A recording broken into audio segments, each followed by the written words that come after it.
Welcome, everyone, to this week's episode of Reanimated. This will be episode 39, and I am here, as always, with my intrepid co host, Stuart Tiffin.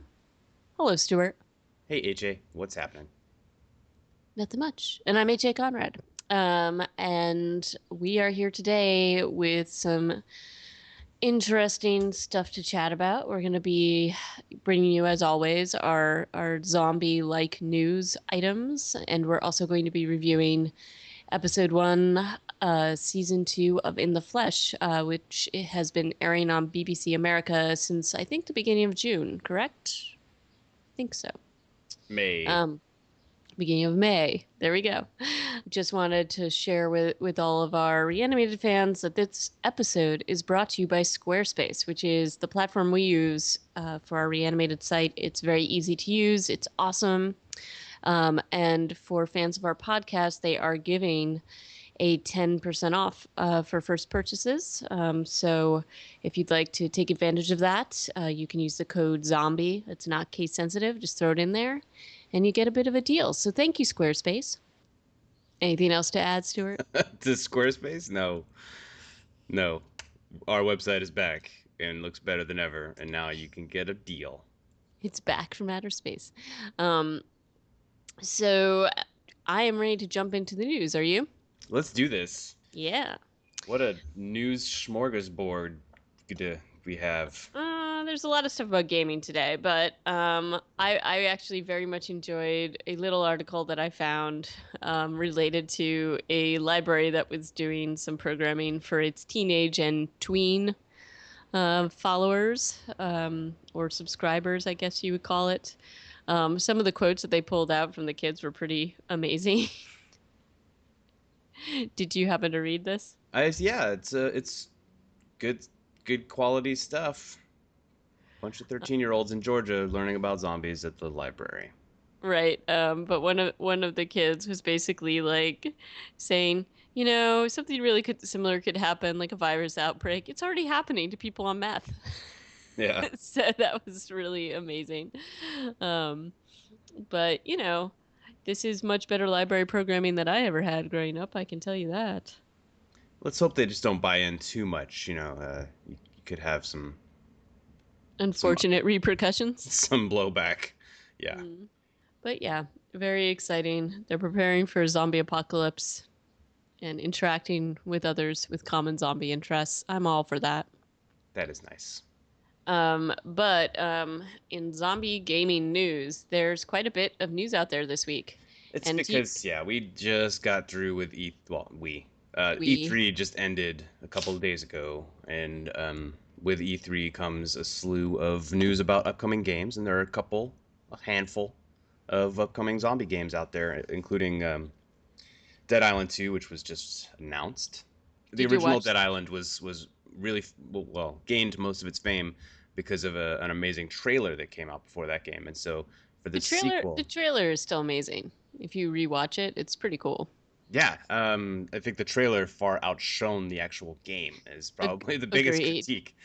Um, and now this for Dead Island 2, which is going to be set in California. I think they just have to stick with the name, even though they don't want to stay on an island. They've got a new trailer, and it's really good. Trailer's good. The main character in the trailer to me looked like some sort of odd rendering of Nicolas Cage, so I was having a hard time focusing on it, but still pretty well done. I thought it was quite entertaining. Yeah, it's good. It tells a little story, and it's humorous, and it's got good music, and yeah, what's not to love? Yep. Other zombie games that got a lot of play include H1Z1, which we've talked about a fair amount. And in Hmm. this latest article, or a newish article from PC Gamer, there's a photo in that article that shows kind of one of the examples of a base. If you scroll down a little bit into the article, it's like yeah, towards it's the last picture in the article. It shows like a walled compound with barriers in front of the gate, and this gets me pretty excited because this is I kind of knew it would. yeah, this is like to me ideal and so ripe for gaming. It's kind of like it's going to be a mixture to me of like strategy and first person shooter, and yeah, it revs my motor. Cool. Oh yeah, so but the article is mostly about like what they can do with the new engine, the PlanetSide 2 engine, and they're gonna have so many zombies it would take your whole life to kill them all, or something along those lines. But pretty excited about this game. The more I see of it, I'm not gonna lie.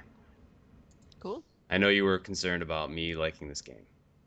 Yes, I was.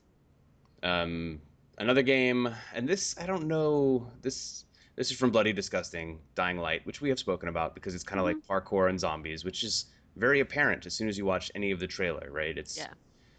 It's zombie parkour, but they also have dynamic night and day cycles, and things change when the sun goes down. And then the headline of this article is Dying Light isn't about zombies, it's about movement. I'm like, well, No no kidding. kidding. It's a way to show off what we've done with our cool game. But, but I'm pretty excited to see all of these. I like the strategy idea, though, the most. Oh yeah. That was the more exciting article in this for me. But Mm-hmm. but we shall see. I will wait to see what you think. Well, none of this shit is coming out forever, unfortunately. I It's know, always I the know. It problem takes with games. forever, and it get you all hyped up, and then Yeah. it's like, you know, sorry guys, wait. But speaking of other things that take forever to come out, I guess it isn't going to take forever to come out. There's been a few interviews recently with Robert Kirkman, um, because he's talking about his new creative endeavor, Outcast, and it's a graphic novel out. I think the June 25th is the date that it drops in comic book stores, and it's through Image Comics, and it's definitely similar themes to The Walking Dead. A lot of it's how people deal with things like uncontrollable forces. So, but in this case, it is demonic possession or similar things. And within the interview he gives the Hollywood Reporter, and we'll include that in the show notes, he's talking a lot just about, and also I should mention this particular graphic novel has already been optioned, and he's adapting it for Cinemax as well. So That's kind of bananas, right? If he has right, a show on Cinemax and HBO at the same time, that would be.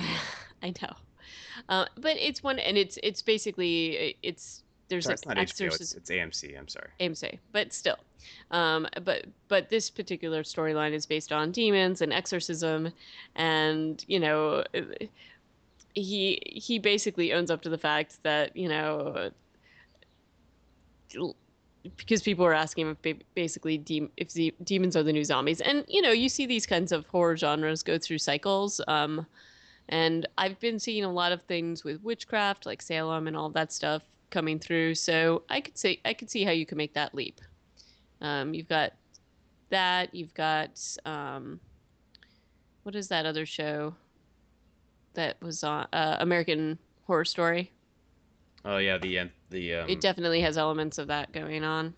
But I mean, I think it's interesting. I wonder how it will be just creating something, because obviously Walking Dead had a ton of a following that had built up before the shows happened. And he also hints within this article about different possible endings, or the fact that he has this thought out for Walking Dead's ending. Um, how it will be creating all this stuff simultaneously, as opposed to then trying to adapt for a television show. It seems like this is sort of like he's already planning for that, and since it's been optioned, maybe it will be a little bit more satisfying for fans. I don't know. What do you think? I don't know that it's less satisfying for fans the way that the Walking Dead TV show is unfolding, like because there are there are those some differences between the books and the show. I think if anything, it's actually more interesting. It's like when Game of Thrones goes off the Yeah, plot of the off the books. You're like, reservation. oh shit, now I don't know what's gonna happen. This is Right. sometimes it's better. Like and I don't know, like we'll see. Uh, Oh, I forgot about Constantine. That's the other. that's And right. then there's sort of Penny Dreadful, but I don't know that I would necessarily put that into. I haven't seen that Just yet, can't. but I do love Ava Green. I think she's Mm. lead actress. So reading the first few pages of Outcast, the comic, I'll have to admit that it took me like three readings to understand what the hell was going on. Like the fact that there's a flashback Oh, really? before I, yeah, okay, I'm not the smartest, but I didn't get it. It took me a while. That's okay, Stuart. I'm curious. I'll watch it though. I like his writing. I like his storytelling. Hmm. So I'm excited to see this. I'm excited to see that he's getting continuous work. Well, he Not that, definitely. not that he really needs it, but It's gonna be a tough act to follow, though. Walking it Dead, will so be. well, he might suffer from that, you know, sophomore effort slump. But yeah, so the Outcasts first episode of the book, Graphic novel. June 25th. I assume that'll be actually be available on like iPad and through their app store too, as Oh well yeah, as everything else is dropped pretty much yeah. simultaneously. So that's kind of cool. All right. Is oh wait, and then there was one more thing that I added. Did you see that? Yes, I did, and Walker Stalker Con. I thought you should probably talk about it, but it looks like the lineup of guests is pretty incredible, That's actually. really the only thing I even want to talk about. It's just the page of the guests is huge. They've got a whole crap ton of actors from the Walking Dead, as well as they couldn't get Norman Reedus apparently, but they got Sean Patrick Flannery and David De La Rocco, who were both his co-stars in Boondock Saints, which is Weird. kind of funny. Um, I mean, it's a Boston thing, and that's a very Boston movie. So maybe they were just, hey, we're in Boston. We know one of the actors on that show. Let's But call like in some favors. John Bernthal, Lauren Cohan, Stephen Yun, yeah, I'm not sure. Michael Cudlitz, who plays Abraham now in season 4. Chad Coleman, aka Cuddy from The Wire, aka Tyrese. Just the list. It's like everybody except for Andrew Lincoln. It seems like. Pretty much. Um, And then they have other people from really like, the Judith O'Dea who the plays original Barbara, yeah, Barbara. and her brother. Yep, they're there. But you know who they don't have? Boyd Banks. No Boyd Banks. Oh, he'll probably be there. He'll just be sneaking around. Maybe, maybe. And they got some of the girls from The Walking Dead. Yeah. The original zombie girl from the gas station from episode 1. Mm-hmm. It's nuts. Yeah, and This would. Hacksaw Jack, who is a Rick Grimes cosplayer. Well, they couldn't get Andrew Lincoln, so second best, right? Yeah, why not? It's cool. This is it's an insane. And actually, today, June 15th, is the last day of the Oh, con, which is sad. it is. But they actually did a screening of Boondock Saints at this, That's so apparently. weird. Okay, but yeah, okay. Zombie horror sci-fi fan convention, and throw in like an uh ultra Hey, violent movie about the love of Norman Reed, vigilantes. the love of Norman Reedus knows no bounds. You should That's know true. this by now. That's true. If It's he can't just be there, at least his film presence can be there. I don't know. yeah, go for it. But anyway, so that's all I wanted to point out was just that Walker Stalker Con had an insane lineup, and I don't know if that's just Walker Stalker Con Boston, because there are other Walker Stalker Cons out there, including San Francisco and Chicago. Hmm. And oh, okay, so San Francisco is January 31st and February 1st. Those are two not next to each other days. I'm not sure how that works. Yeah. And then 2015 in Chicago, February 21st and 22nd. So, if the guest lists are anything as robust as Boston, people You should should go probably go. check it out. Yeah. Already Lauren Cohan and Lawrence Gilliard Jr., who plays Bob on The Walking Dead, are signed up for that con in San Francisco next year. Maybe they can get Norman Reedus. Who knows? Have you ever done the autograph shuffle at a convention before? Not really, because I always feel, I don't know, like I think it's totally cool that they do it, but It's a good I source of feel income for them. it is a good source of income for them, and I don't know, like I've gone to quite a few cons and whatever, and it's just like I like seeing the panels and things like that, but it just seems I feel kind of bad for them. They have to sit there and and do the autographs. It feels a little bit like a slog. So I'm sure it is. I Yeah, don't generally trouble them with that, but more of what I'm interested in hearing about is what they have to say on the panels. Like I think that stuff's fun. Or if there's screenings for certain things coming out, I'll go and see that. yeah. I went to a Star Wars convention in Dallas in 2001, and I met Peter Mayhew, who is Chewbacca, and I think it's Jeremy Bulloch, who was Boba Fett. Yep. And so I met those two guys. There was a chick there who was like from one of the trading cards. I was like, I felt really awkward. The most awkward thing was like sidling past her and being like, I don't want your autograph because I don't know who you are. Like Right. I felt like it was a person. I was like dissing her by doing that. But yeah, it's weird. It's awkward, and you're paying $20 for an 8 by 11 glossy photo of their character, and then they write their name on it. I still have the Chewbacca around here somewhere. I wouldn't call it my prized possession, but it was cool to do Oh, come once. on. It was your prized possession. Admit it. It was. I would have it framed by now and up on the instead of like stuck between the pages of a book somewhere. Did you see the whole news about Harrison Ford getting his ankle broken by the door of the Millennium Falcon? I didn't know what happened to how it happened. Yeah, apparently the door fell on his ankle. Oh my god. And Harrison Ford's like 71. So That's serious, yeah. he's got brittle bones. So he's in the hospital recovering. I knew that I felt really bad for him actually. Whoever had to handle that door is probably fired by now, I would imagine. I'm just surprised that this even leaked. Happened? I know. Or that people know about it. Like, I don't know. It's not a good sign. Oh, Han Solo is please. getting taken out by the Millennium Falcon. I know. But but, I'm still excited. Oh, forget about it. Yeah. I mean, I'm gonna wait. Yeah, I'm very excited. Should we talk about In the Flesh? Yeah, I guess we could do that. We could do that.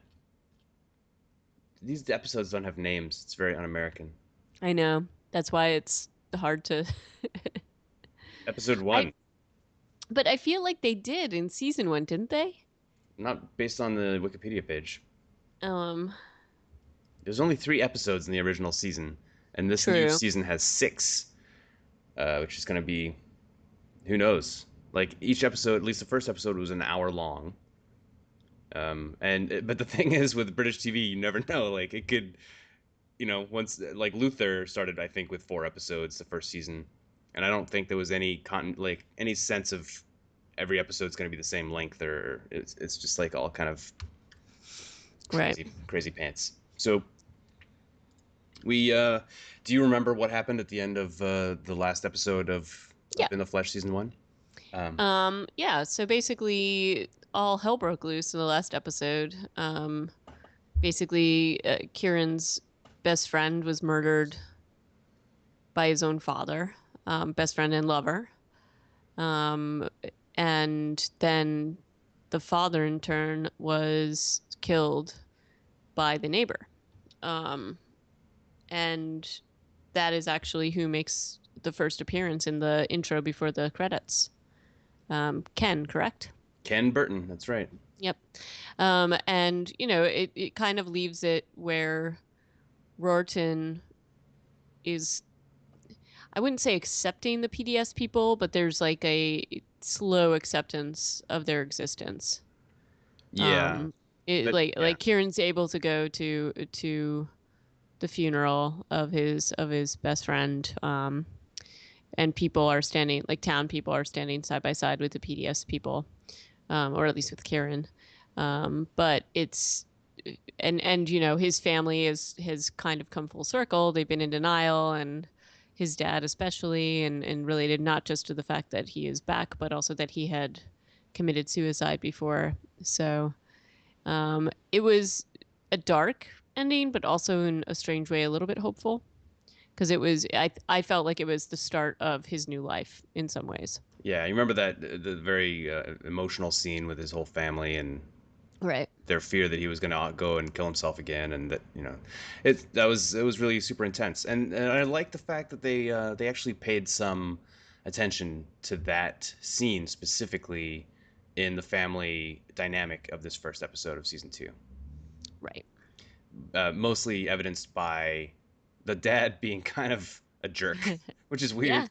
He's just like, "Hey, look, I'm saying what I think," but he happens to always think like not great, negative stuff. not great stuff. Yeah, Like but the doom and gloom is coming for them, basically. yeah, but But you know, he's always just like, "Hey, look, I'm talking about my feelings." I yep, you want me to share? This is what you get. mm-hmm. But you know, it opens up.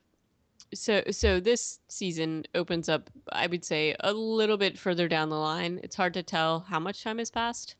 Do they ever give a real timeline? Not really. um, I thought the number 18 months is sticking out Okay. of my head But so, you know, Kieran's, well, I guess we should talk about the opening scene.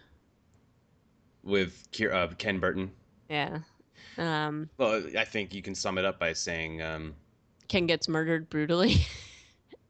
I guess that doesn't happen on screen, but yeah, he's talked about being killed, isn't he? So him and a kid. Who's the kid supposed to be? His grandson or something? I don't know. It's hard to tell because they never really, we don't see the kid and other stuff, so I'm not sure. But basically, I mean, if folks remember from our previous reviews or if you've seen the show, um, no, we should probably put a big spoiler alert at the beginning of this stuff, huh?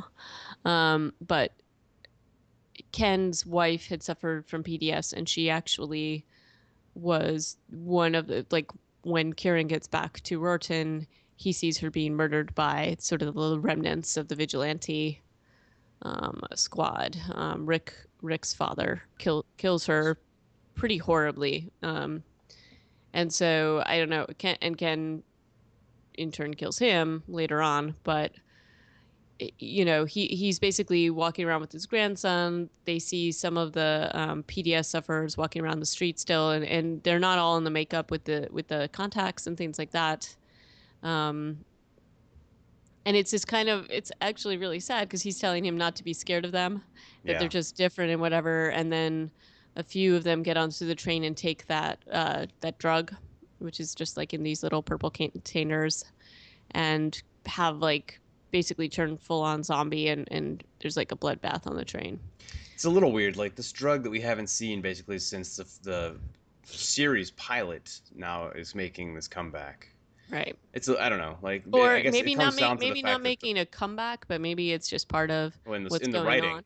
Right. it's gonna make I guess Right. sure it's they talked about the volatile nature of the undead liberation people, these like pro undead, basically pro PDS rights folks all through first season. But now I guess now because we're in the city and it's more progressive at the same time, it's just a scary place apparently. Um, we're dealing again with this drug and these kids, undead kids who yeah, unleash rabid zombies on a subway train. Not cool. Not cool. No. But that, you know, it's a clever little bit of writing because you can kind of see what's going on in the outside world. Because this is definitely not Rorton, and then you flash over to Rorton, and we kind of see what people have been up to there. Um, and there's kind of an uneasy piece there. Like Kieran's just working in a pub in kind of a dead end job. um, there's other people that are hanging out in the pub. Some of the people that were part of the you know, what was it, the zombie liberation squad or whatever the squad was that was going out and killing everybody, Yeah. are there's some that are hanging out with some of the PDS folks. But it does seem like kind of a bleak world for Kieran. I think And it's just Northern England, really. yeah, well, Um, um, but you know, he's very, like, he is very nervous about all this news because of the zombie attack. Because you know, the minute stuff comes out like that, then people start to get thoughts in their heads about the PDS returned in their neighborhoods, and he's obviously worried about his friend Amy because she was writing to him about being chosen for a special mission and things like that, and then he hadn't heard of her. yeah. And then his family is also very concerned because they also don't want anything to happen to him. And that's when Kieran's dad is getting a little rambunctious. It's a little weird. Like Kieran is apparently in kind of a strange place in his head because he's also at the doctor and talking about how he's like his eyes hurt. and he never takes off his contacts anymore. He sleeps with them on, He's not supposed to. and he's also talking about going traveling. Right. He wants to get away from Rorton. Presumably, I assume it's because he's really sad still about Rick, and so he should be. Well, But that it's too. They also imply though that the UK is less tolerant than it does other say that, places. So that's also part of why he is looking to perhaps go somewhere else. but only And for a trip, though. I think, right? well, Or not necessarily. I mean, he's talking about Paris to maybe live for a while. Um, but there's a lot of different things that he has to think about, like the who's going to give him his injections and all that stuff. Mhm. Um, and then, during the same time, his sister is dealing with just kind of going back to the normal life of school. And she's most definitely suffering from post traumatic stress. Yeah, Um, there's still some unknown elements about when she confronted Kieran when he was a rabid right. zombie in the supermarket, and they go back to the supermarket, and she obviously has like a breakdown. And like a flashback, too, Yeah, kind of. So there's all sorts of things like that going on. And everybody's got issues still. Like, it's definitely yeah, it's we're not definitely like not in every, like a yeah. Nobody lived happily ever after no. last season. And then there's there's still the factions. Like you still have the Reverend Adi, who's still crazy pants. Um, and there is the entrance of a new character, which is part of the faction that is basically um, they're the Invictus faction basically, and this is the one that they don't believe that people like Kieran should be allowed to roam around, that they should be controlled. It's um, I think that the woman who plays this character is really good. Mm-hmm. She what is her name? Sorry, Maxine Martin. Maxine Martin, and she's very much like uh, appalled by the fact that there's PDS um, suffers mixing with humans in the pub, and she's like very judgmental, and she basically tells the Reverend like, oh, how can you let them run wild, um, like they're animals. Um, so Yeah. there's lots of so there's been interesting things introduced into this. That it's going to be an ongoing challenge. That just because now that the vigilante squad has been disbanded doesn't mean that everything's all okay.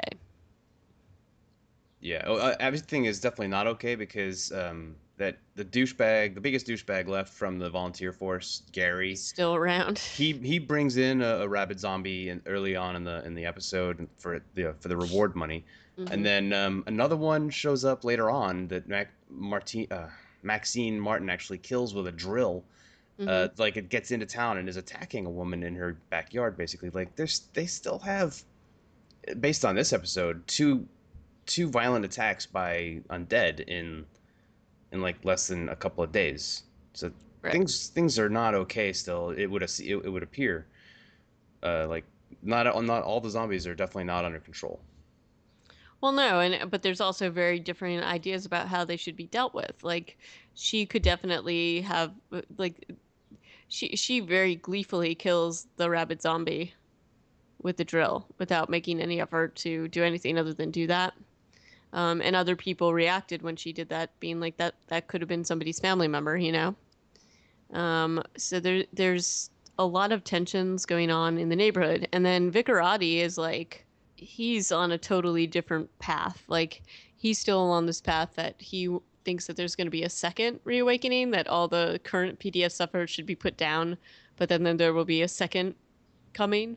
Yeah, he's just bananas. And Maxine basically calls him on it, and then he has a heart attack or something. He might be dead for all we know.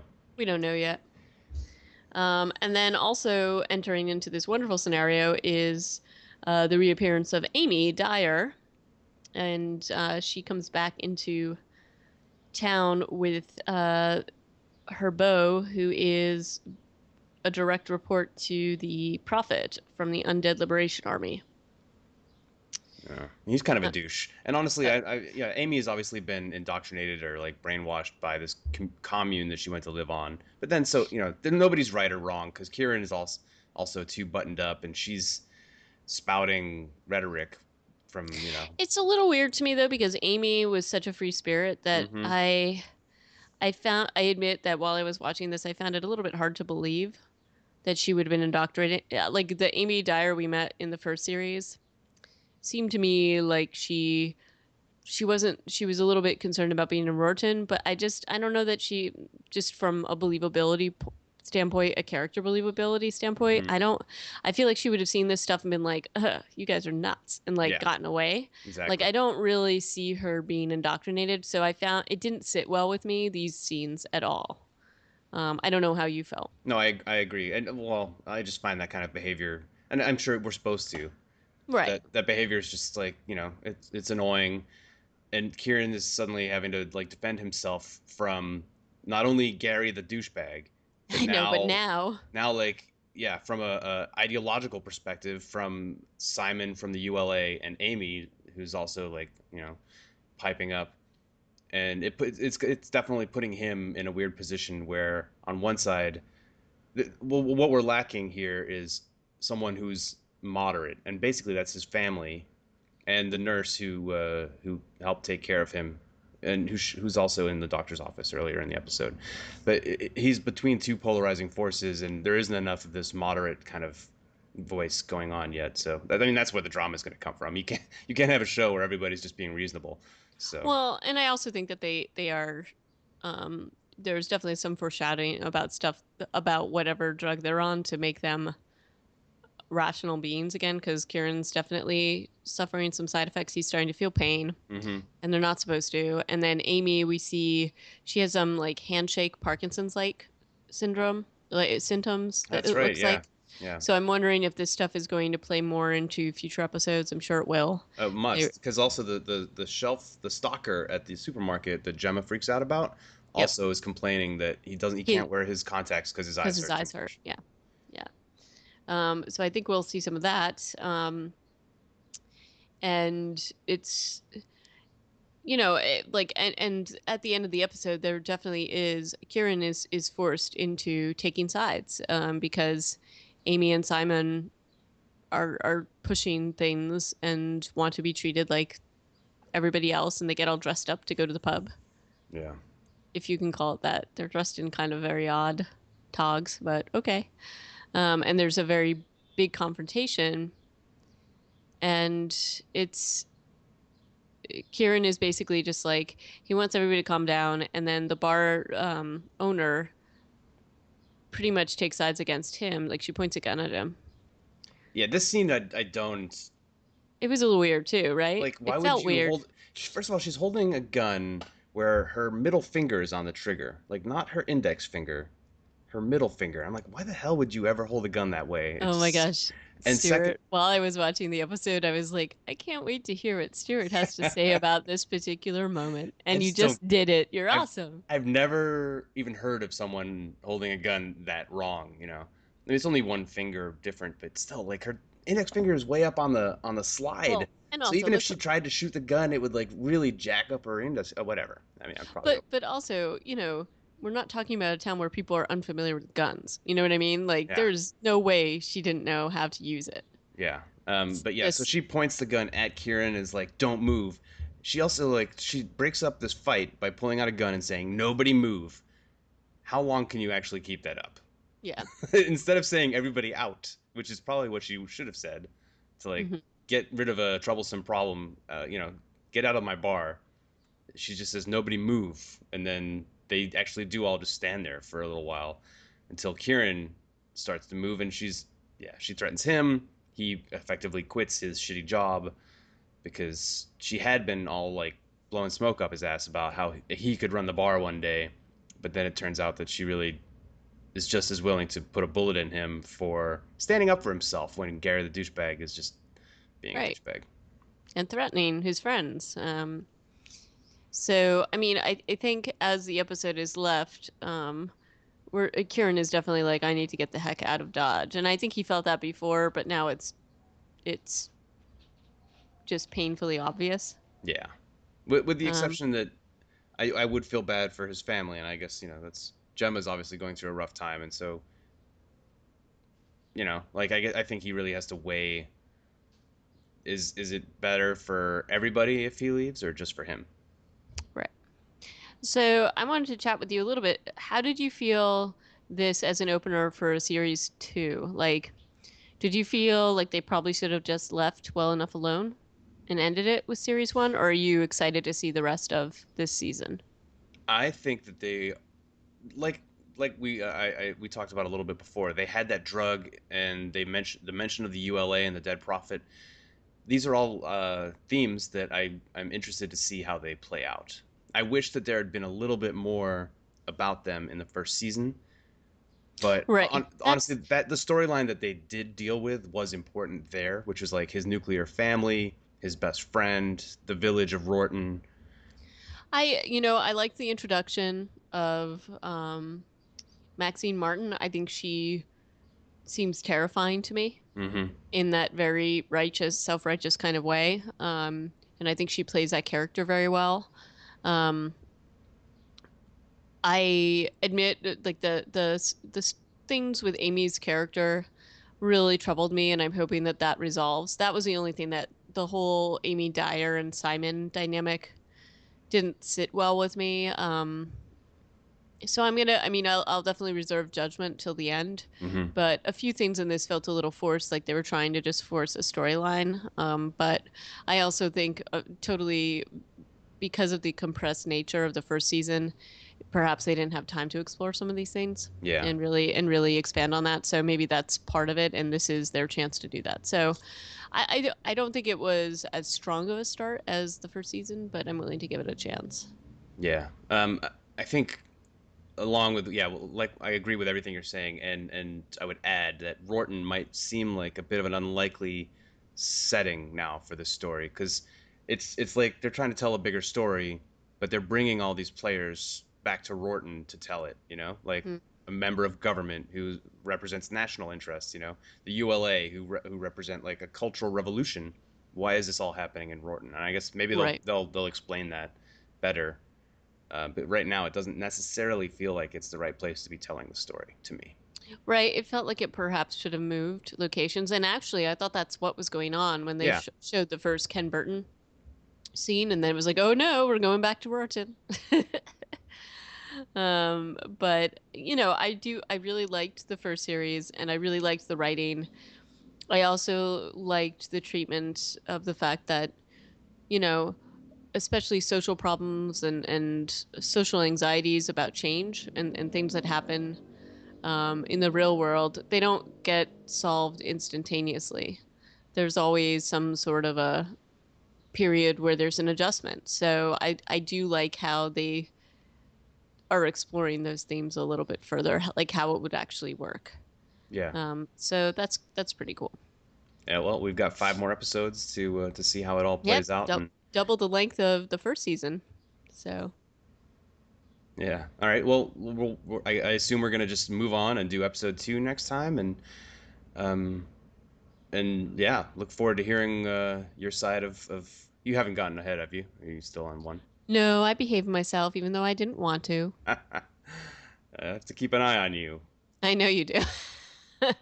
The problem is if I go too far ahead, I then want to talk about the things that have happened, so I just can't do it without Yeah. really spoiling things. So, But yeah, so hey guys, join us again next time when we start our review of episode 2 of season 2 of In the Flesh, the Kieran Walker story. Let's hope that he doesn't die in episode 2 because that would be awkward. Because yes, it would. But we'd love to hear your thoughts on the first episode if you watched it, or other things you'd like to hear us talk about on the podcast. And you can email us at reanimatedpodcast@gmail.com, or feel free to send us a tweet, reanimatedpcast. and you can always leave us a comment straight here on the website under the podcast, or in the show notes, and that is at reanimatedpodcast.com. Excellent. So look forward to talking to you next week, Stuart. Yeah, alrighty. Ciao.